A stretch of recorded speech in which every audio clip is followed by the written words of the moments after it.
En primer lugar, me da mucho gusto estar con ustedes y saludarles y tengan un poco de paciencia conmigo.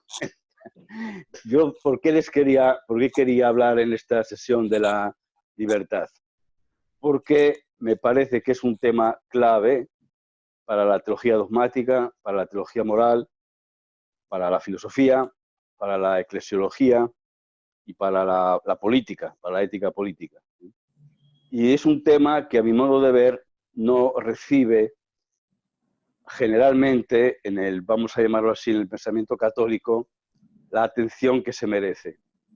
Y de eso derivan no pocos males.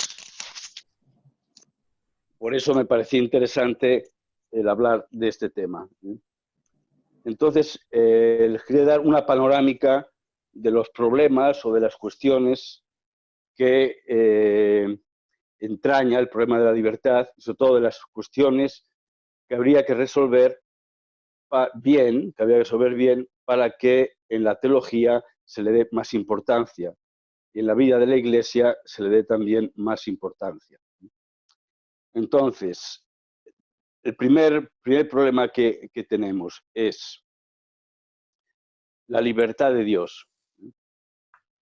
Pero no me refiero a la libertad de Dios creador, es decir, a la libertad de crear o no crear, sino me refiero a la libertad que Dios tiene en sí mismo. Ahora, os dais cuenta que hablar de la libertad que Dios tiene en sí mismo requiere, y de eso hablaré un poquito después, requiere disociar dos conceptos que generalmente se presentan unidos, que es libertad y contingencia. Porque en la vida íntima de Dios no hay nada de contingencia, pero creo que sí que hay libertad. Por lo tanto, este es un primer problema que hay que resolver. Segunda cuestión, por tanto, primero, la libertad de Dios en sí mismo. Segundo, la libertad de la creación. O sea, que el acto creador es libre, o si queremos decirlo de otro modo, que lo finito, todos nosotros somos lo finito, proceden de lo infinito por un acto libre y no por algún tipo de necesidad. Entonces, ese es el problema crucial del idealismo alemán, es decir, de Fichte, de Hegel. Ellos piensan que el mundo es como una explicitación de Dios, como un crecimiento de Dios. Dios al principio está vacío y con toda la historia del mundo van sucediendo cosas, se van creando cosas y así al final Dios está lleno. Bueno, entonces, este problema parece que en teoría estaría superado y resuelto. Pero en realidad, si se va al fondo de la cuestión, no está del todo resuelto. Está resuelto en el ámbito filosófico así general, porque ya nadie dice estas cosas así de claras. Pero no está resuelto en la pretensión de saber absoluto que encierra el problema. O mejor dicho, que encierra la solución idealista. Esto en la cultura actual se traduce en lo que podríamos llamar, en el plano práctico, la ingeniería social. Es decir, los señores que se creen que saben todo, que pueden planificarlo todo, que nos pueden organizar la vida, porque ellos tienen un saber absoluto del que nosotros carecemos. Entonces es un problema que es muy grave hoy día, muy, muy grave un día. Y que sobre esto no voy a hablar, pero merecería la pena hablar en otra ocasión. Después, un tercer aspecto del problema es el de la libertad creada. Es decir, si nuestra libertad es una verdadera libertad. Es decir, si nuestra libertad de seres finitos, estamos bajo la providencia de Dios, la predestinación, necesitamos el concurso de Dios para obrar, si seres que son, en definitiva, llamémoslo así, causados por un ser creador, pueden ser verdaderamente libres o si nuestra libertad es una libertad un poco a medias.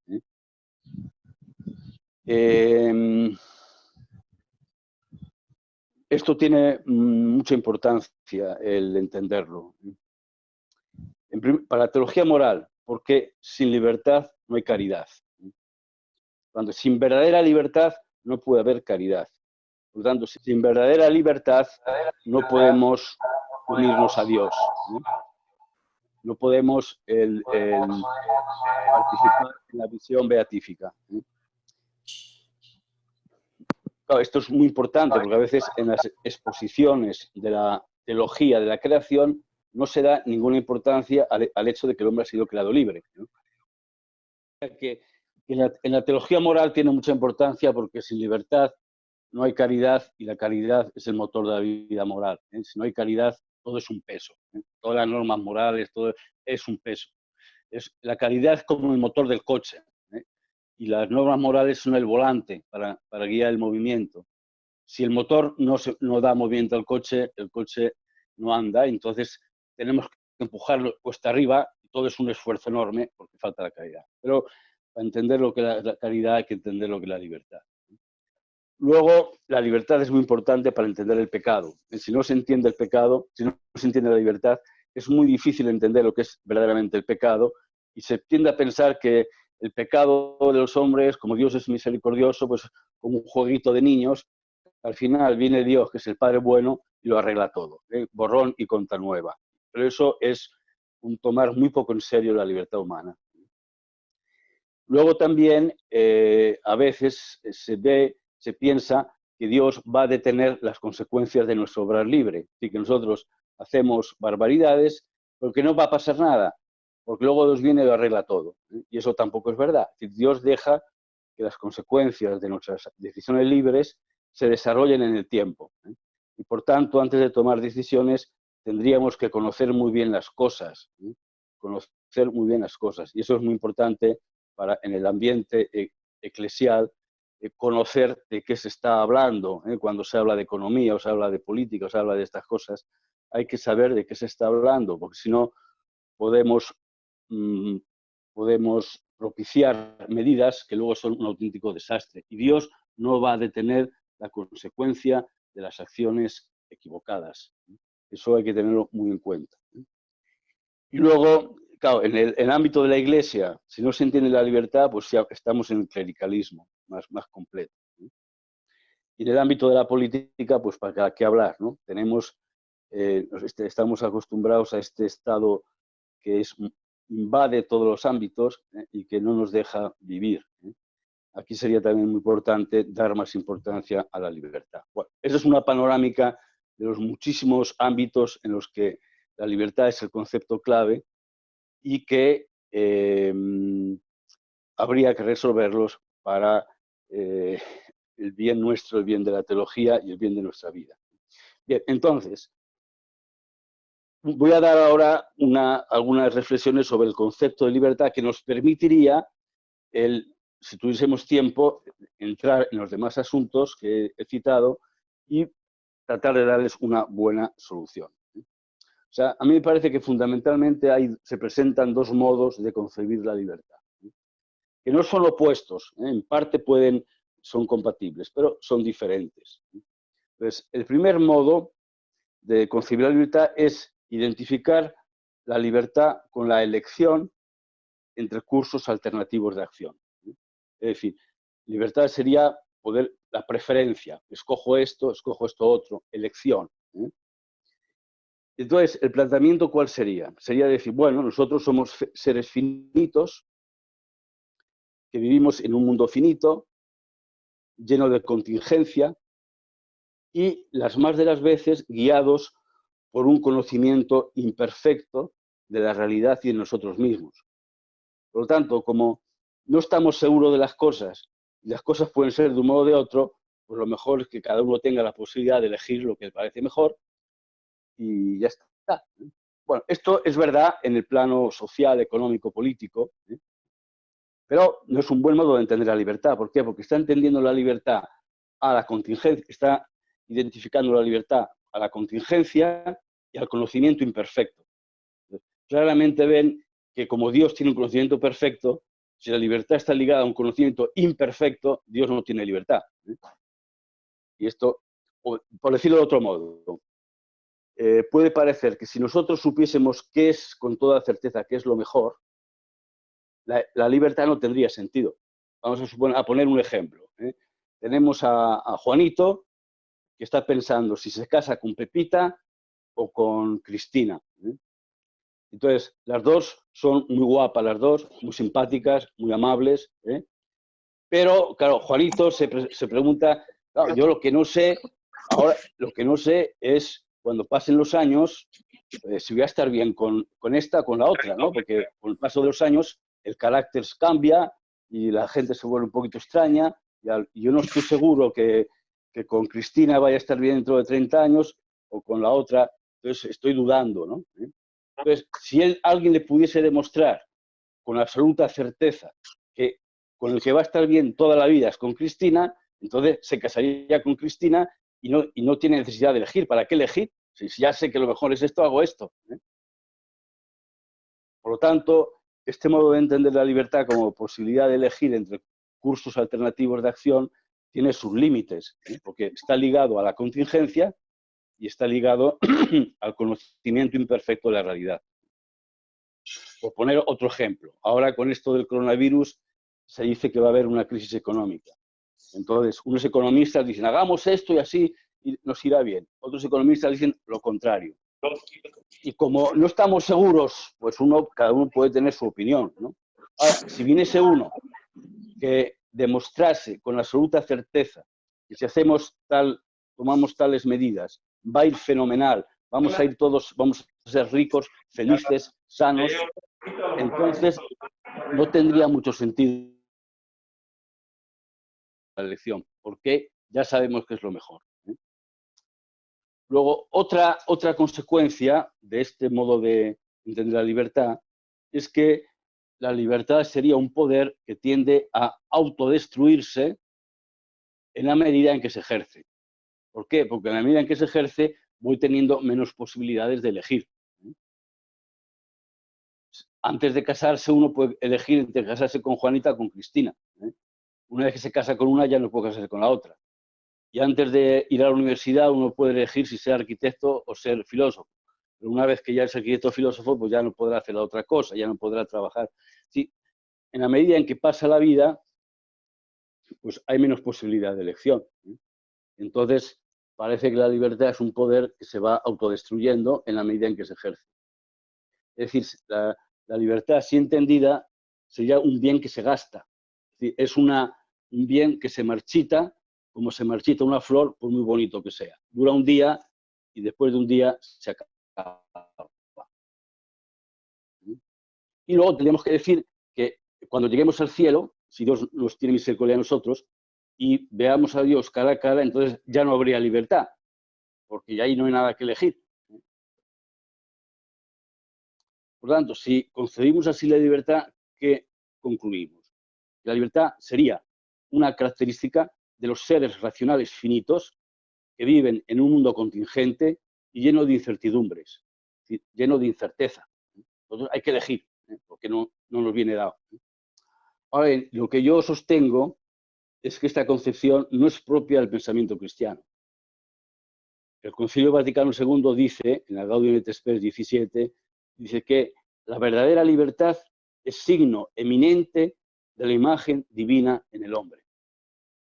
Entonces, si nuestra libertad es signo de la imagen divina, es decir, si nosotros nos parecemos a Dios en que somos libres, entonces la libertad no puede ser algo propio y exclusivo de los seres finitos, no puede ser algo propio y exclusivo del mundo de lo contingente, porque es signo de la imagen de Dios. Es decir, Dios en sí mismo es libre si nosotros, con imagen suya, somos libres. Por más que haya analogía entre Dios y nosotros, pero si de ambos se predica la libertad, algo en común tiene que tener la libertad de Dios y la libertad del hombre. Por tanto, tendríamos que concluir que si la libertad es signo de la imagen divina del hombre, Dios es libre en sí mismo. Pero como la teología dice que solo son libres las operaciones divinas ad extra, entonces, ¿qué significa la libertad en Dios? ¿Sí? ¿Qué significa la libertad divina o qué es la libertad divina de la que la libertad humana es imagen? Esta es la pregunta. porque con lo que he ido diciendo no respondemos. Si decimos que es capacidad de elegir, Dios en su vida íntima no tiene mucho que elegir. Y en las operaciones a destra tampoco tiene incerteza, y tiene posibilidades, sí, pero no incerteza. Bueno, entonces hay otro modo de entender la libertad, y que nos empieza a dar la pista San Juan, cuando dice que Dios es amor. Dios es amor, y además sabemos que la procesión del Espíritu Santo es por vía de amor. Y no puede haber amor donde no hay libertad. Entonces, esto hace necesario reflexionar sobre la libertad y ver la relación de la libertad con el amor. Entonces, aquí habría que hacer una distinción que la desarrolló muy bien Duns Scoto, no solo él, pero Duns Scoto la desarrolló muy bien, que es considerar la diferencia entre el obrar natural y el obrar voluntario. Entonces, el obrar natural es una cosa que se produce casi automáticamente. O sea, una vaca genera una vaca, una mujer genera un ser humano. La vista ve lo que tiene delante. Puedo cerrar los ojos si quiero no mirar, pero si quiero ver, solo puedo ver lo que tengo delante. Por lo tanto, las operaciones naturales tienen como un cierto automatismo. No es la palabra exacta, pero es algo que viene dado, ¿no? En ese sentido, la procesión del Hijo en la Trinidad, que es por vía de conocimiento, es una operación natural, en cuanto que Dios se ve a sí mismo y no puede ver nada más que lo que es sí mismo, no puede ver otra cosa que lo que es sí mismo. En cambio, el obrar voluntario nunca es automático, porque el obrar voluntario, aunque no haya posibilidad de elegir, comporta una toma de posición ante lo que se tiene delante. Por tanto, si yo veo delante de mí un asesinato, si miro, no puedo no verlo, porque es lo que hay. Pero yo tengo la posibilidad de tomar posición. Sí, pues qué cosa más horrenda o qué cosa más buena porque han matado a mi enemigo. O si se me presenta de una forma sin que yo quiera una cosa obscena, pues no puedo ver nada más que las cosas obscenas que tengo delante o cerrar los ojos. Pero en cambio la voluntad toma posición, se complace o le repugna. Una mujer que se ha quedado embarazada, y eso es un hecho, puede aceptar a su hijo que tiene dentro o puede rechazarlo. A una pareja a la que nace un niño, pues pueden rechazarlo interiormente porque querían una niña, aunque ahí no tienen posibilidad de elegir niño o niña, lo que ha salido es un niño, pero ellos querían una niña y no la aceptan. En ese sentido, el obrar voluntario es siempre libre, no porque siempre haya posibilidad de elegir, sino porque siempre comporta una toma de posición. Aunque a veces no haya contingencia, es decir, la toma de posición no pudiera ser más que una. Pensemos, por ejemplo, en los bienaventurados que están en el cielo. Ellos ven a Dios, que es el bien infinito, lo ven cara a cara. Entonces, dados que estamos hechos para el bien y que la voluntad es un apetito del bien, sale de dentro de los bienaventurados un autónomo y gozoso movimiento de afirmar el bien infinito que ven. No podría ser de otro modo, pero sigue habiendo una autónoma afirmación del bien y por eso aman a Dios libremente. Es decir, los bienaventurados ejercen ante Dios un acto suyo de amor, de gozo. Es decir, los bienaventurados no son arrebatados violentamente por el torrente del bien divino como si fuesen las olas de un tsunami, porque eso les destruiría como personas. Es decir, la presencia del bien infinito, que no deja lugar para elegir otra cosa, por así decir, pero no suprime el acto de toma de posición de la persona, de gozo, de unión. Por lo tanto, hay algo. En ese mismo sentido, algunos teólogos, entre los que destaca Duns Scoto, dicen que la procesión del Espíritu Santo, siendo una procesión según el amor, es libre, aunque necesaria. Es decir, no es contingente, no podía no ser.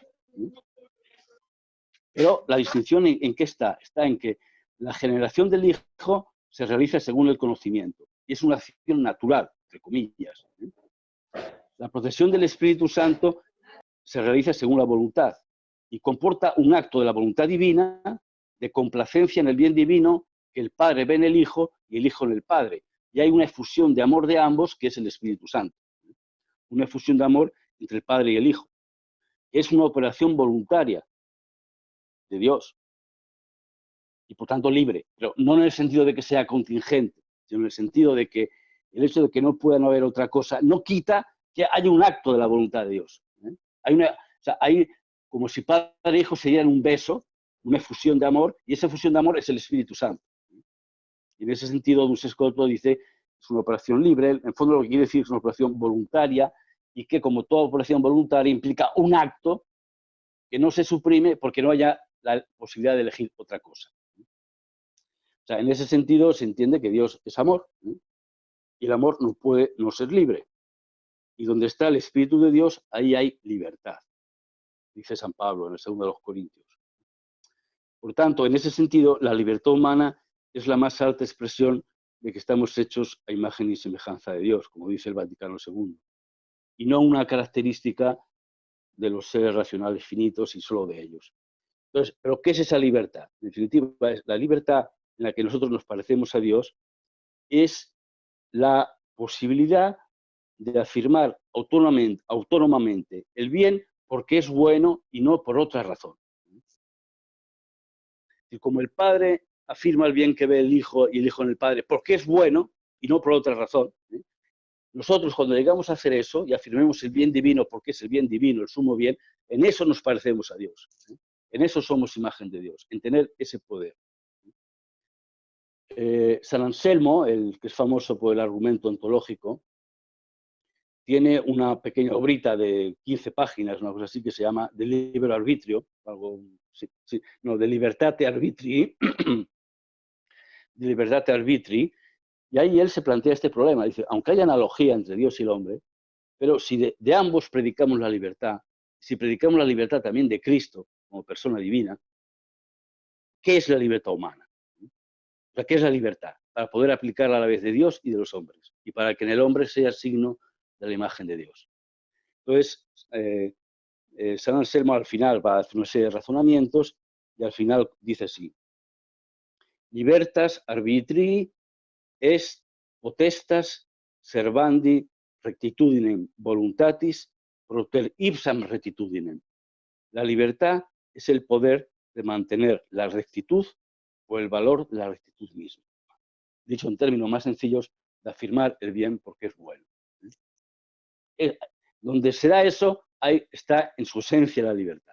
Luego, en nosotros los hombres, tantas veces comporta la facultad de elegir una cosa u otra, pero en su esencia, donde hay una autónoma afirmación del bien, porque es bueno, y por lo tanto, no porque estamos obligados, no por una necesidad interna, no por mil otras cosas, sino porque es bueno. Cuando somos libres de otros influjos y podemos afirmar el bien porque es bueno y negar el mal porque es malo, no porque me voy al infierno, sino porque es malo, ahí está la libertad. Ahí está la esencia de la libertad. Y por eso Cristo es plenamente libre cuando vive enteramente para la gloria del Padre y considera la gloria del Padre como su alimento. Mi alimento es hacer la voluntad del Padre que está en los cielos. Cuando la samaritana, recordáis, le dice, maestro, come. Y él dice que tiene otro alimento. Y piensan los apóstoles, ¿alguien le habrá traído de comer? Y dice, no, mi alimento es hacer la voluntad del Padre que está en los cielos. Cristo quiere obedecer plenamente al Padre y es libre al hacerlo, porque está afirmando lo que es bueno, está afirmando la voluntad de su Padre. Por tanto, no hay oposición entre libertad y vivir enteramente para la voluntad del Padre de Jesucristo, o sea, por parte de Jesucristo. Quien vive en Cristo quiere vivir para la gloria del Padre y su libertad la empeña en ese amor. Y si un hombre no quiere hacerlo así, porque prefiere hacer lo que le da la gana, bien, lo puede hacer, pero no por eso es más libre. No, es que si puedo elegir más cosas, puedo... Bien, pero no por eso eres más libre. Es otro modo de ejercitar tu libertad. Yo la ejerzo afirmando lo que me parece que es bueno, que es, como hijo de Dios, vivir para la gloria del Padre. Tú la ejerces afirmando lo que te parece, lo que te gusta, o lo que te parece que es bueno, o lo que sea. Eso ya. Por tanto, no hay oposición entre la libertad y el vivir para la gloria del Padre, o el vivir para la voluntad del Padre, o en la obediencia, si lo creemos, siempre que la obediencia la hagamos porque afirmando lo bueno porque es bueno, no porque me obligan. ¿No? Si me obligan ya es otra cuestión, ¿no? Sin embargo, lo que sí puede haber es oposición entre vivir para la gloria del Padre y nuestro querer. Es decir, que nos puede dar la gana o no nos puede dar la gana. Eso decía San José María. Leo una frase de San José María, que es la siguiente. Dice, la oposición entre libertad y entrega es señal inequívoca de que el amor está vacilante, pues en él reside la libertad. Esto es el asunto. ¿Puede haber oposición, libertad de entrega? En sí no la hay si la persona ve en la entrega lo bueno y lo afirma porque es bueno. Ahora bien, si no le da la gana, si lo que quiere es otra cosa, entonces sí hay oposición. ¿No? Pero entonces no hay caridad, no hay amor. O sea, si no ama al Padre, o sea, si no se siente identificado con Cristo para amar al Padre como Cristo lo amaba, entonces sí hay oposición y todo es un peso. Todo es un peso. La pureza, la pobreza, todo es un peso. ¿Por qué es un peso? Porque no hay caridad. Y repito, la caridad es el motor del automóvil. Si no hay caridad, entonces es cuando en una cuesta arriba se te para un automóvil, el motor no funciona, entonces hay que bajarse y empezar a empujar, a empujar, a empujar. Bueno, si es solo 15 minutos, podemos empujar. Pues 30 años no me los puedo pasar empujando, ¿no? Entonces, claro, ¿pero por qué? Porque no da la gana. Es que eso es libertad. En este caso, es un mal ejercicio de la libertad, pero es libertad, no da la gana. No hay amor. Cuando uno está, ya por qué lo hace ya, eso es entrar en si él le parece que es bueno o que no, es ya otra cuestión. Pero, entonces ahí la cuestión no es de libertad, es de amor. Es decir, quien no tiene caridad, o sea, quien no quiere vivir como Cristo para la gloria del Padre, pues hay un montón de cosas que son un peso. Yo lo entiendo perfectamente, que son un peso. Si no las amas. Bien, por tanto, a mí me parece que esta es la cuestión que habría que reflexionar. Es decir, que el liberar el concepto de libertad necesariamente de la contingencia, del conocimiento imperfecto, y ponerlo en la afirmación autónoma del bien, porque es bueno, que se puede dar en presencia del bien infinito y que se da entre el Padre y el Hijo. Y por eso Luis Scott, y creo que en eso tiene razón, dice que la procesión del Espíritu Santo debe considerarse libre, no contingente. O sea, Scott no dice que sea contingente, eso sería una herejía. Dice que es libre. Es decir, que es por amor, es lo que está diciendo, que es una efusión de amor entre el Padre y el Hijo. Bueno, todo esto tiene mucha importancia para la teología moral, primero para que se valore la libertad, que a veces en ambientes eclesiásticos se valora muy poco. Parece una cosa mala, libertad. Uf, este habla mucho de libertad, uy, eso qué cosa tan peligrosa, ¿no? Peligroso, porque va a ser peligroso. Si se ejerce mal, sí. Si se ejerce bien, no. Y luego porque, claro, la libertad pone el acento en el amor, y el amor es la caridad, es el principio arquitectónico de la vida moral. Es lo que coloca a cada cosa en su sitio. O sea, cuando uno lo que quiere es vivir, en identificarse con Cristo y como Cristo vivir para la gloria del Padre, entonces ese amor, justamente con colaboración de la inteligencia, coloca el trabajo, el descanso, el dinero, las amistades, el estudio, la familia, cada cosa la coloca en su sitio. Si falta ese principio arquitectónico, las cosas se descolocan. Y entonces, son de amor. Si no te da la gana, pues es otra cosa. Pero si haces otra cosa, no es que sea mal, haces otra cosa. Si ejerces tu libertad de otra manera, si eso está bien o está mal, Dios juzgará. Tu conciencia también. Pero no es cuestión de, es que son más libres, sí. No, es libre quien puede hacer, quien tiene el poder de hacer lo que es bueno porque es bueno. El único sitio donde no hay libertad, pero ninguna, es el infierno, porque ahí no hay esa posibilidad. Pero en el cielo, en cambio, libertad hay toda, aunque no se elija, porque no tiene sentido. Ante el bien infinito no es que nos vamos a elegir otra cosa. Bien, por tanto, esto es lo que quería decir, ¿no? Evidentemente eso habría que desarrollarlo mucho porque lleva a muchísimos, en muchos ámbitos, del pecado, o sea, los que me aprecian el pecado, que me da es que se toman al hombre muy poco en serio, y Dios se lo toma mucho más en serio. Es decir, bueno, pues sí, aquí vienen los hombres, unos matan a otros, otros hacen esto, otros arruinan, otros hacen borrón y cuenta nueva. Y no es así, no es así.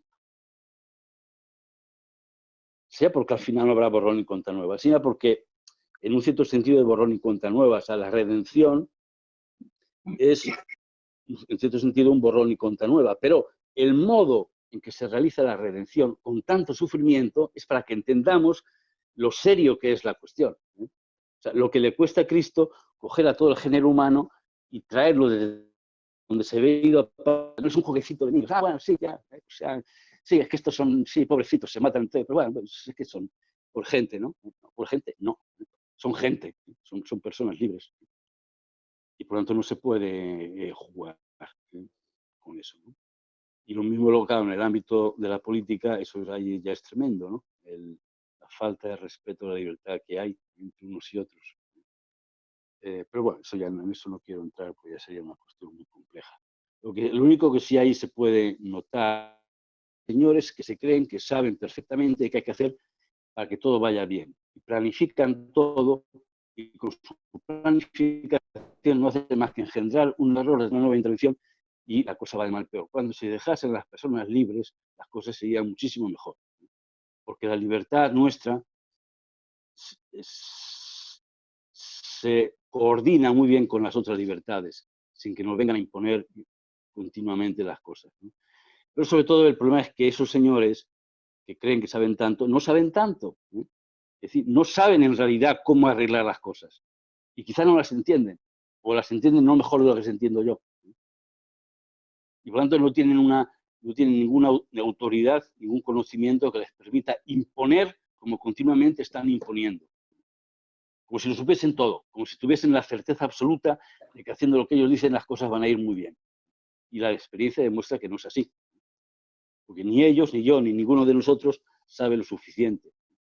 Entonces, lo que sí sabemos bastante bien cada uno es cuál es lo que me conviene.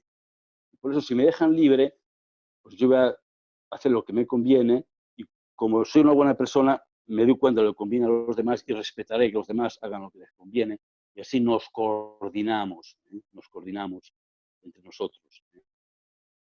A estos señores que saben tanto, les diesen el gobierno del desierto del Sáhara, en 2 años, en el desierto del Sáhara habría escasez de arena, porque son capaces de que hacer escasa la arena en el desierto.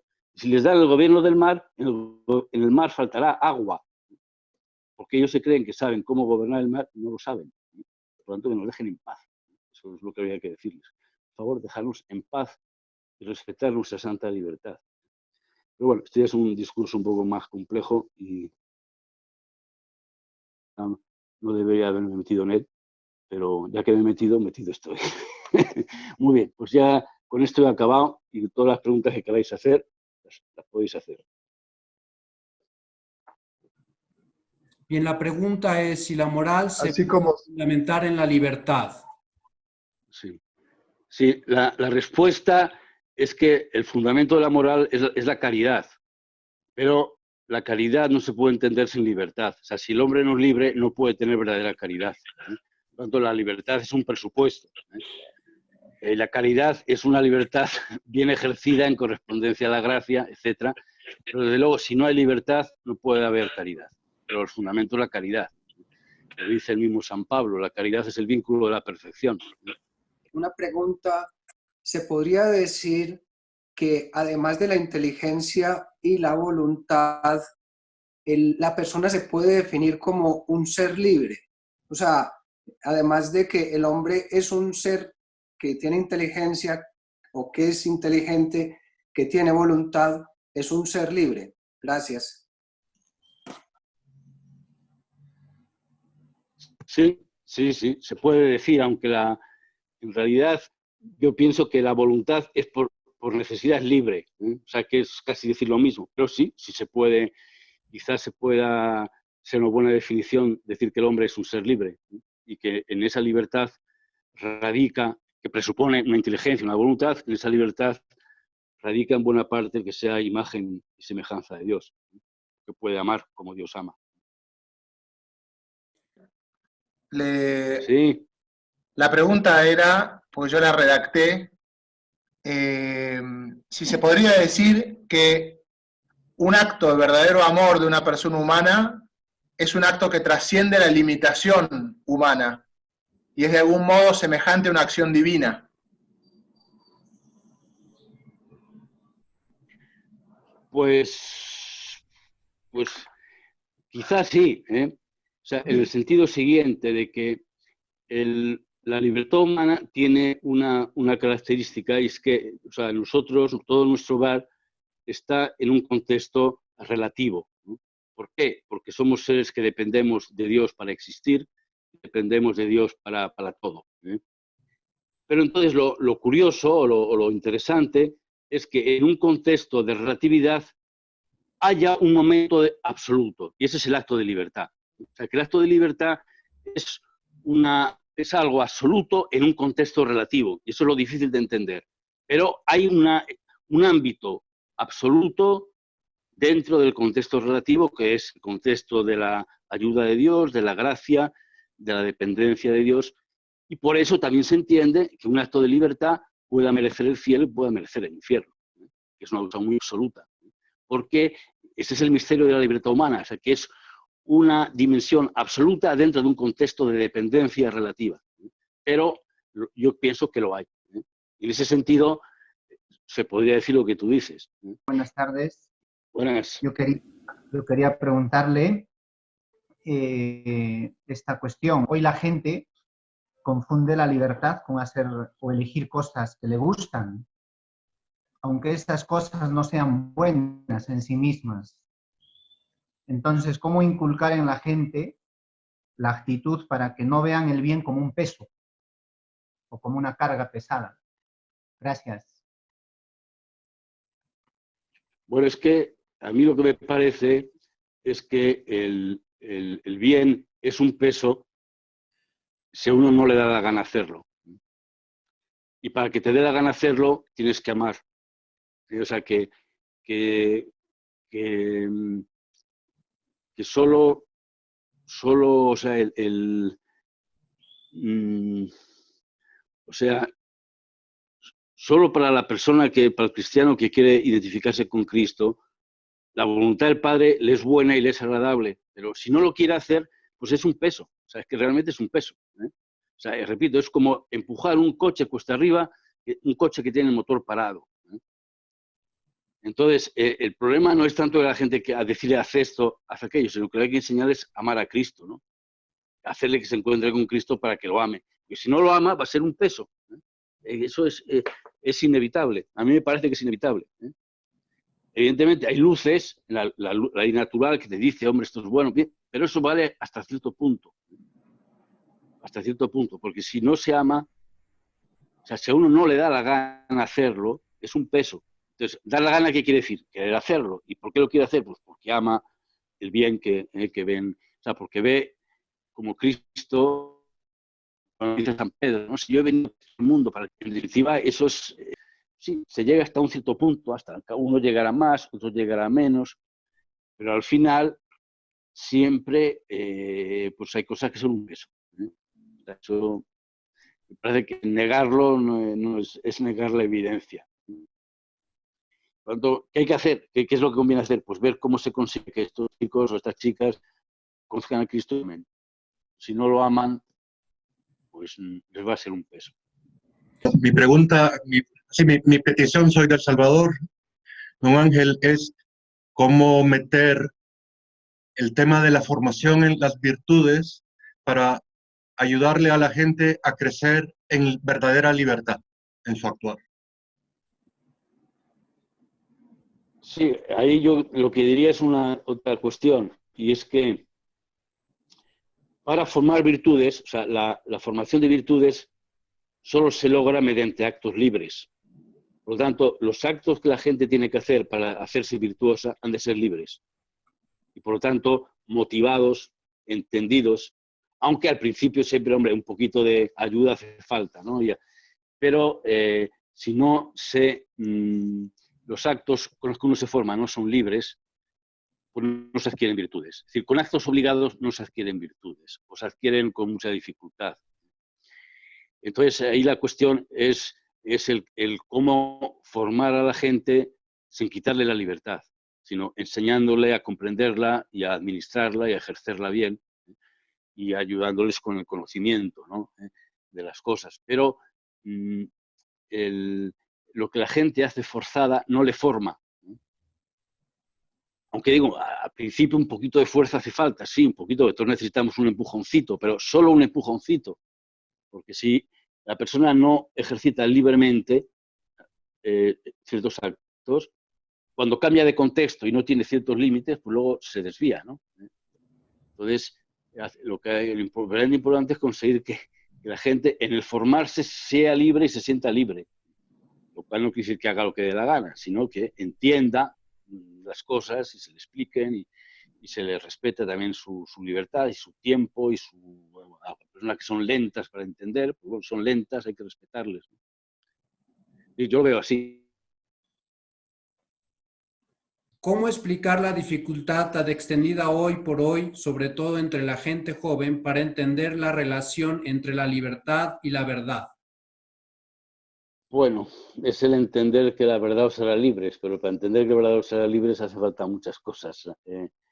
No es fácil. A mí, vamos a ver si yo me explico.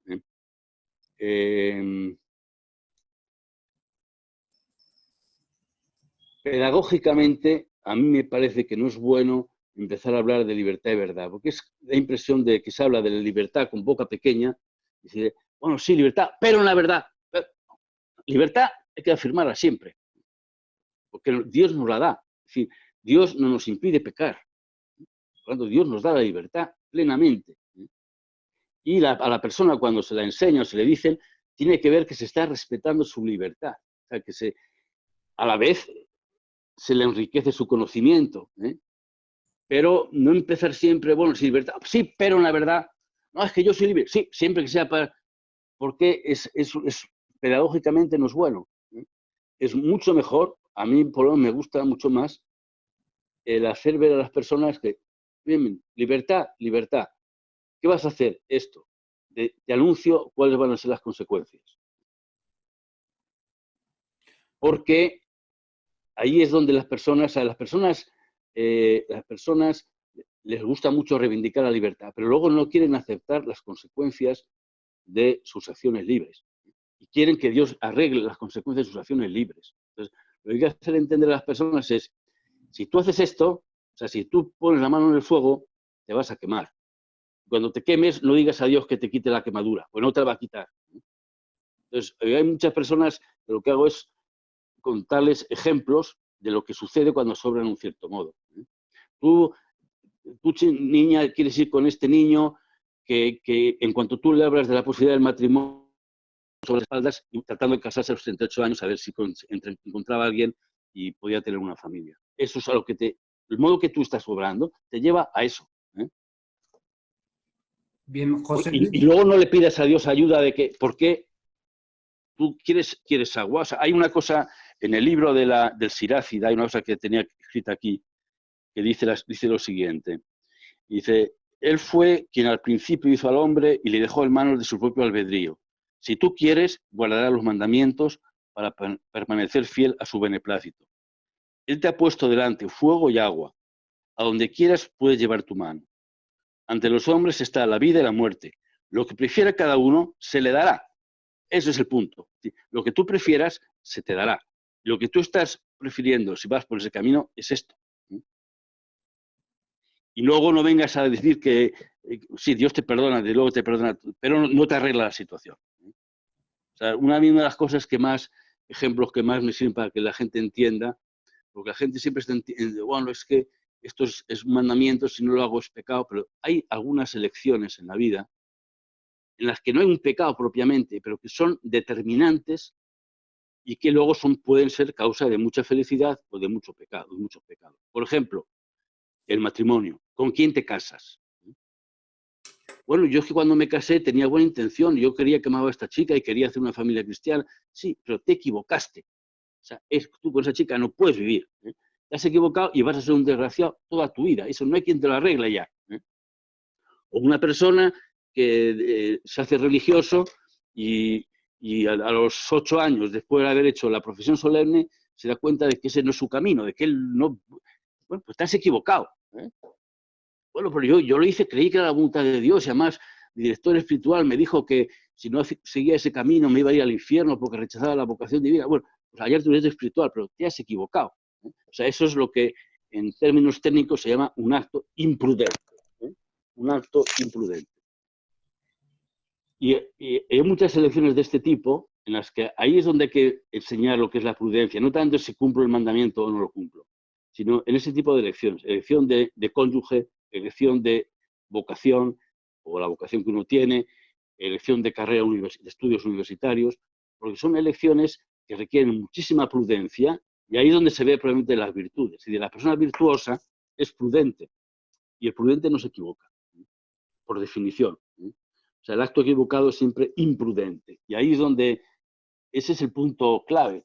No tanto, porque si no todo lo reducimos a he cumplido el mandamiento, no lo he incumplido. Bueno, sí, pero es que la vida no son solo los 10 mandamientos, es muchas más cosas y a la larga hay decisiones mucho más importantes, como estas 3 que he dicho, ¿no? La elección del matrimonio, de la vocación religiosa, sacerdotal y profesional. Son 3 cosas muy importantes en las que es muy importante no equivocarse. Don Ángel, soy José Luis Vidal. Totalmente de acuerdo con lo que usted estaba diciendo, más que gracias a Dios, yo había visto así eso de la libertad como efectivamente libre afirmación del bien, ¿no? Mi pregunta es, ¿cómo se coordina el hecho de que Dios, como decía, no impide las consecuencias malas de una elección libre humana, que pasa tantas veces, el pecado, con la providencia divina, con el hecho de que Jesucristo es el Señor de la historia, en definitiva con el triunfo del amor? ¿Cómo puede uno, en definitiva, entonces confiar en Dios y actuar libremente buscando el bien, sabiendo que a la vez hay muchos otros que no lo hacen? Sí, bueno, yo ahí lo primero que diría es que lo que dice San Pablo, dice de omnia in bonum, antes dice diligentibus Deum, omnia cooperantur in bonum. Para los que aman a Dios, todo coopera para el bien. Es decir, si hay amor de Dios, las cosas van mejor. Pero habiendo amor de Dios, Dios arreglará las cosas para que le aman estén bien. Pero si se equivocan, lo van a pagar igual. Porque es que Dios tiene que si no, Dios nos trataría como marionetas, o sea, como juguetitos. De algún modo, tiene que respetar a Dios. Él sí, para las personas que aman a Dios y le buscan sinceramente, Él arreglará las cosas para que al final o al principio, cuando sea, noten la ayuda de Dios. Pero eso no quita el que cuando uno se equivoca, pues se ha equivocado. Claro, yo eso lo veo mucho más más que en el tema personal, lo veo en el tema de, o sea, que hay que conocer las cosas y tomar decisiones con conocimiento de causa, ¿no?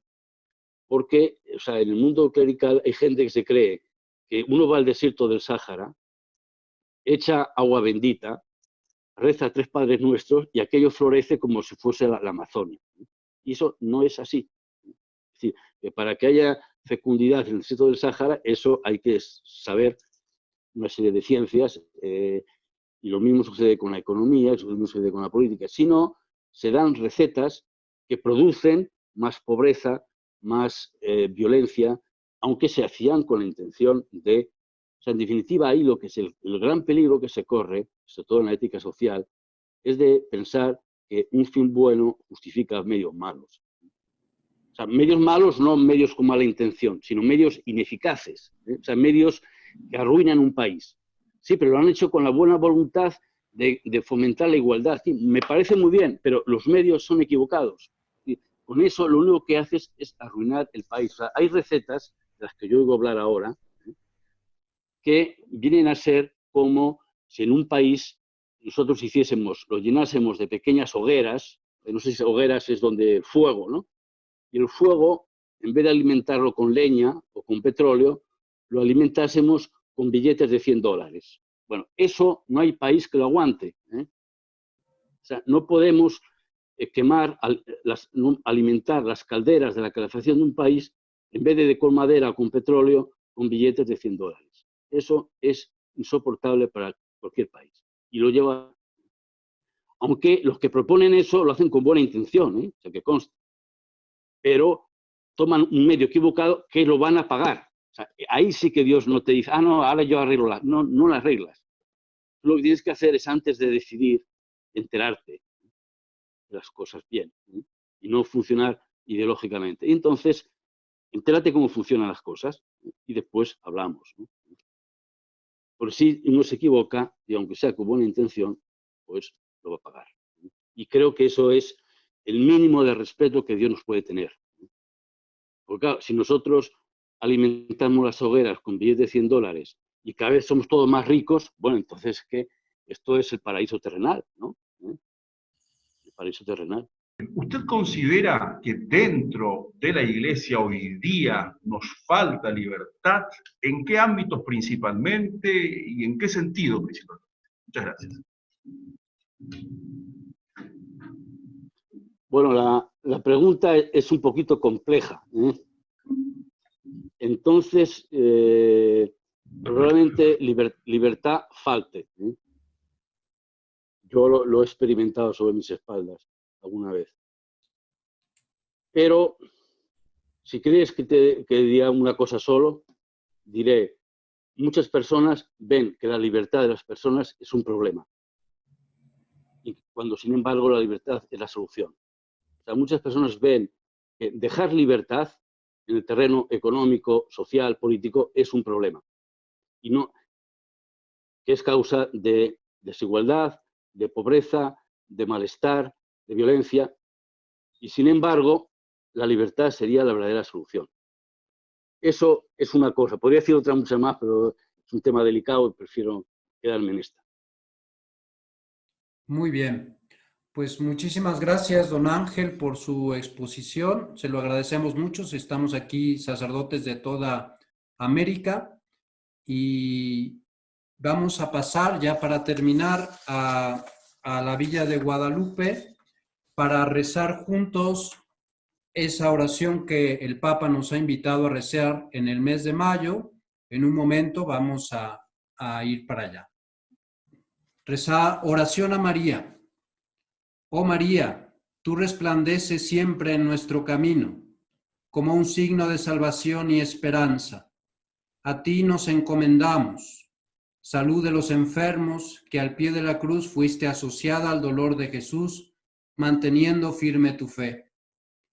Tu salvación de nuestro pueblo, sabes lo que necesitamos y estamos seguros de que lo concederás, para que, como en Caná de Galilea, vuelvan la alegría y la fiesta después de esta prueba.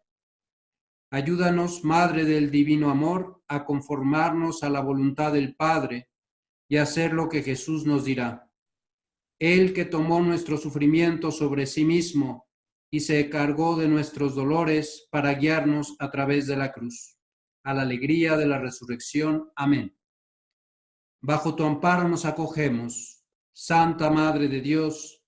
No desprecies nuestras súplicas en las necesidades, antes bien líbranos de todo peligro, oh Virgen gloriosa y bendita.